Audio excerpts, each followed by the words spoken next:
ವಿಜಯಪುರ ಜಿಲ್ಲೆಯ ಇಂಡಿ ತಾಲೂಕಿನ ಜಳಕಿಯ ಮಹೋಪಾಧ್ಯಾಯ ಶ್ರೀ ಭಟ್ಟ ಭೀಮಾಚಾರ್ಯ ಹಾಗೂ ಶ್ರೀ ಭಟ್ಟ ವಾಮನಾಚಾರ್ಯರು ಸಂಸ್ಕೃತ ಕ್ಷೇತ್ರಕ್ಕೆ ಕೊಟ್ಟ ಕೊಡುಗೆ ಹಾಗೂ ಪರಿಚಯದ ಬಗ್ಗೆ ಜಳಕಿಯ ಶ್ಯಾಮರಾಮ್ ಅವರ ಮೊಮ್ಮಗಳು ಶ್ರೀ ವಿಜಯ್ ಕುಮಾರ್ ಅವರ ಮಗಳು ವಾಸಂತಿ ಅವರು ಬರೆದಿರುವ ಸುಧಾಂಶು ಎಂಬ ಗ್ರಂಥ ಲೋಕಾರ್ಪಣೆ ಕಾರ್ಯಕ್ರಮವನ್ನು ವಿಜಯಪುರ ಪಿಟಿಜೆ ಶಾಲೆಯ ಅಧ್ಯಾಪಕರಾದ ಪಂಡಿತ್ ಪ್ರದ್ಯುಮ್ನಾಚಾರ್ಯ ಪೂಜಾರಿ ಅವರ ಅಧ್ಯಕ್ಷತೆಯಲ್ಲಿ ಅರ್ಥಪೂರ್ಣವಾಗಿ ನೆರವೇರಿಸಲಾಯಿತು.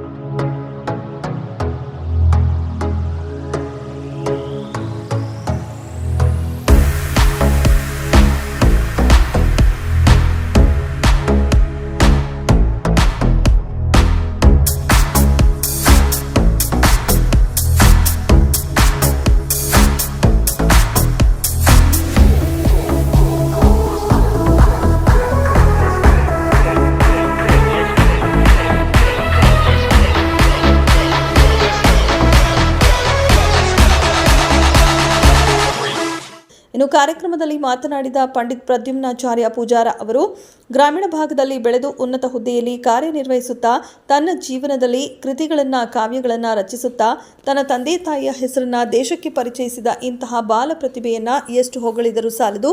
ಸಾಹಿತ್ಯ ಕ್ಷೇತ್ರದಲ್ಲಿ ಇವರ ಸಾಧನೆ ಮುಂದುವರಿಯಲಿ ಎಂದು ಹಾರೈಸಿದರು.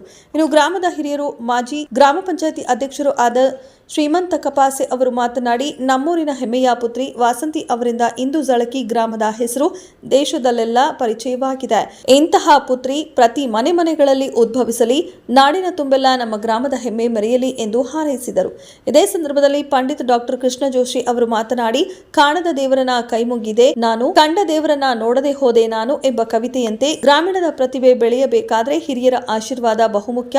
ನಾವುಗಳು ಬಡತನದ ಬೆಳಗುದಿಯಲ್ಲಿ ಬೆಳೆದ ಬೆಳಕನ್ನ ಬೆಳಗಿಸುವಂತಹ ದಾರಿ ದೀಪವಾಗಬೇಕು. ಆಗ ಮಾತ್ರ ಕತ್ತಲೆಯಲ್ಲಿರುವ ಪ್ರತಿಭೆಗಳು ಹೊರಬರಲು ಸಾಧ್ಯ. ಚಿಕ್ಕ ವಯಸ್ಸಿನಲ್ಲಿ ಇಂತಹ ಗ್ರಂಥ ಬರೆದು ತಂದೆ ತಾಯಿಯರಿಗೆ ಮಾತ್ರವಲ್ಲ ಜಳಕಿ ಗ್ರಾಮದ ಕೀರ್ತಿಯನ್ನ ಬೆಳಗಿಸಿದ ವಾಸಂತಿಯವರಿಗೆ ಅನಂತ ಧನ್ಯವಾದಗಳು ಎಂದರು. ಈ ಸಂದರ್ಭದಲ್ಲಿ ಜಿಲ್ಲಾ ಕಾಂಗ್ರೆಸ್ ಗ್ಯಾರಂಟಿಗಳ ಸಮಿತಿಯ ಸದಸ್ಯ ಸಣ್ಣಪ್ಪ ತಳವಾರ, ಸಿಪಿಐ ಬಾಗಲಕೋಟೆ ರವೀಂದ್ರ ನಾಯ್ಕೋಡಿ ಮಾತನಾಡಿ ತಮ್ಮ ಅಭಿಮತವನ್ನ ವ್ಯಕ್ತಪಡಿಸಿದರು.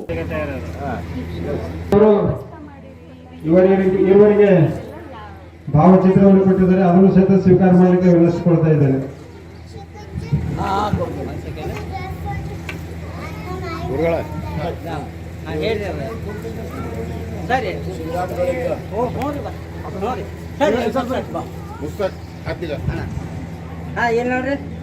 ವಾಸಂತಿ ಹೆಳ್ಕೀಕರ್ ಅವರು ಅನೇಕ ರೀತಿಯಿಂದ ಪರಿಶ್ರಮ ಪಟ್ಟು ಅಧ್ಯಯನ ಅಧ್ಯಾಪನ ಎರಡನ್ನು ಮಾಡಿ ಈ ಒಂದು ಗ್ರಂಥವನ್ನ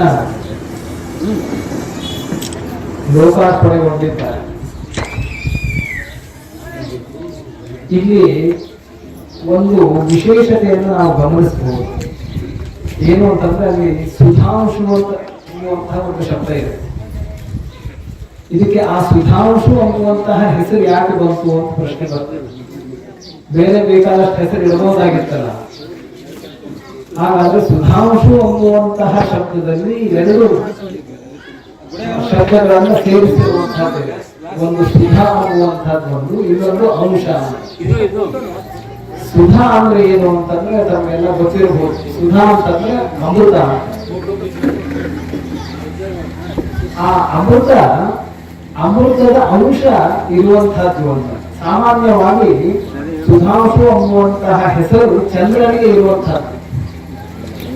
ಯಾಕಂದ್ರೆ ಚಂದ್ರ ಆ ಅಮೃತದ ಒಂದು ಅಂಶದಿಂದ ಬೆಳಗ್ತಾ ಇರ್ತಾನೆ. ಹೀಗಾಗಿ ಅವನು ನಮಗೆ ನಾವು ಹುಟ್ಟಿದ್ದು ಬೆಳೆದಿದ್ದು ಎಲ್ಲ ಚಳಕಿ ಗ್ರಾಮದಾಗೇನೆ. ಇಲ್ಲೇ ನಾವು ಕನ್ನಡ ಶಾಲೆ ಒಳಗೆ ಓದಿದೆವು. ನಮ್ಮ ತಂದೆ ತಾಯಿ ನಮಗೆ ಮುಂದೆ ಓದಿಸ್ಬೇಕು, ನಾವು ಜೀವನದಾಗ ಏನಾದರೂ ಸಾಧನೆ ಮಾಡಬೇಕು ಅಂತ ಫಸ್ಟ್ ನಾವೇನು ಸಣ್ಣ ಹುಡುಗರಿದ್ದೇವೆ, ನಮಗೆ ಅಷ್ಟು ತಿಳುವಳಿಕೆ ಇರಲಿಲ್ಲ. ಅಪ್ಪ ಅಮ್ಮನೇ ನಮಗೆ ದೊಡ್ಡ ಊರಿಗೆ ಕರ್ಕೊಂಡು ಹೋಗಿ ನಮಗೆ ಸಾಲಿ ಕಲಿಸೋದು ಕಲಿಯೋದು ಎರಡೂ ಕಷ್ಟದ ಕೆಲಸ. ರೂಪಾಯಿ ಅಂತಿರ್ಬೇಕು, ನಮಗೆ ಕಲೀಲಿಕ್ಕೆ ಆಸಕ್ತಿ ಇರಬೇಕು. ಅದೆಲ್ಲ ನಮ್ಮ ತಂದೆ ತಾಯಿ ನಮಗೆ ಫುಲ್ ಸಪೋರ್ಟ್ ಮಾಡ್ಯಾರ. ಮನೆ ಕೆಲಸ ಯಾವತ್ತೂ ಹಚ್ಚಿಲ್ಲ, ಓದ್ಲಿ ನನ್ನ ಮಕ್ಕಳು ಅಂತ ಹೇಳಿ. ಅದಕ್ಕೆ ತಕ್ಕಂಗೆ ನಾವು ಓದಿದೆವು. ಇವು ಪಾಂಡುರಂಗನ ಅನುಗ್ರಹ ಆಗದು ನಮಗಂತ ಹೇಳಬಹುದು. ಚಳಕಿ ಊರಾಗಿನ ಎಲ್ಲ ಹಿರಿಯರು ಆಶೀರ್ವಾದ, ಅವ್ರ ಹಿರಿಯರ ಆಶೀರ್ವಾದ ಇಲ್ಲದೆ ನಾವು ಏನು ಮಾಡ್ಲಿಕ್ಕೆ ಆಗಂಗಿಲ್ಲ. ಅದಕ್ಕೆ ನಾನು ನೆಕ್ಸ್ಟ್ ಜನ್ರೇಷನ್ ಮಕ್ಳಿಗೆ ಹೇಳೋದೇನಂತಂದ್ರೆ ಚೆಂದಾಗಿ ಸಾಲಿ ಕಲೀರಿ. ಯಾವ ಅಪ್ಪ ಅಮ್ಮನೂ ಸಾಲಿ ಕಲಿತೀನಿ ಅಂತಂದ್ರೆ ಒಲ್ಲ ಅನ್ನಂಗಿಲ್ಲ. ನಮ್ಮ ರಿಸಲ್ಟೇ ಮಾತಾಡ್ತದೆ. ನಾವು ಹೆಚ್ಚಿಗೆ ಮಾರ್ಕ್ಸ್ ತೊಗೊಂಡ್ರೆ ನಮ್ಮ ಅಪ್ಪ ಅಮ್ಮನೇ ನಮಗೆ ಸಪೋರ್ಟ್ ಮಾಡ್ತಾರೆ. ಸೊ ನೀವು ಚೆಂದಾಗಿ ಓದ್ರಿ, ದೊಡ್ಡ ಊರಿಗೆ ಹೋಗಿ ಹೆಚ್ಚಿನ ಅಧ್ಯಯನ ಮಾಡಿರಿ. ಆದರೆ ಇವತ್ತು ನೀವು ಬಂದಂಥ ಊರಿನ ಹೆಸರು ಮರಿಬೇಡ್ರಿ, ಜಳಕಿ ಊರಿನ ಹೆಸರು ಮರಿಬೇಡ್ರಿ. ಮುಂದೆ ಹೋಗಿ ನಮ್ಮ ತನನ ಬಿಡೋದು ಸರಿಯಲ್ಲ, ನಮ್ಮ ತನ ಹಿಡ್ಕೊಂಡು ಹೋಗಿ ಮುಂದೆ ಬಂದ್ರೆ ಅದಕ್ಕೆ ಸಾಧನೆ ಅಂತಾರಂತ ನಾನು ಹೇಳ್ತೀನಿ. ಈ ಜಳಕಿಯಲ್ಲಿ ಇಂಥ ಮಹಾನ್ 2 ರತ್ನಗಳು ಇದ್ದು ಭಾರತೀಯ ಸಂಸ್ಕೃತ ಲೋಕಕ್ಕೆ ತಮ್ಮ ಕೊಡುಗೆಗಳನ್ನ ಕೊಟ್ಟಿದ್ದನ್ನ ಬಹಳಷ್ಟು ಜನ ಬಳಗರಿಗೆ ಪರಿಚಯನೇ ಇಲ್ಲ. ಇನ್ನು ಬಹಳಷ್ಟು ಈ ಗ್ರಾಮದವ್ರಿಗೇನೆ ಕೇಳಿದ್ರೆ ಜಳಕಿ ಅಂತಂದ್ರೆ ಜಳಕಿ ಬಗ್ಗೆ ಇಷ್ಟು ಭವ್ಯ ಇತಿಹಾಸ ಹೊಂದಿದ ಐತಿ ಅಂತಕ್ಕಂಥದನ್ನ ಬಹಳಷ್ಟು ಜನರಿಗೆ ಗೊತ್ತಿರ್ಲಿಕ್ಕಿಲ್ಲ ಅಂತಂದ್ರೆ ತಪ್ಪಾಗಲ್ಲ.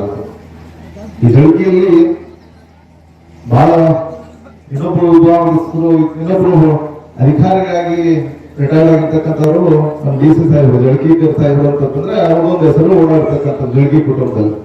ಅದ್ರ ಎಲ್ಲರನ್ನೂ ಮೀರಿ 2 ವಿದ್ವಾಂಸರ ಕುರಿತಾದಂತಹ ವಿಷಯಗಳು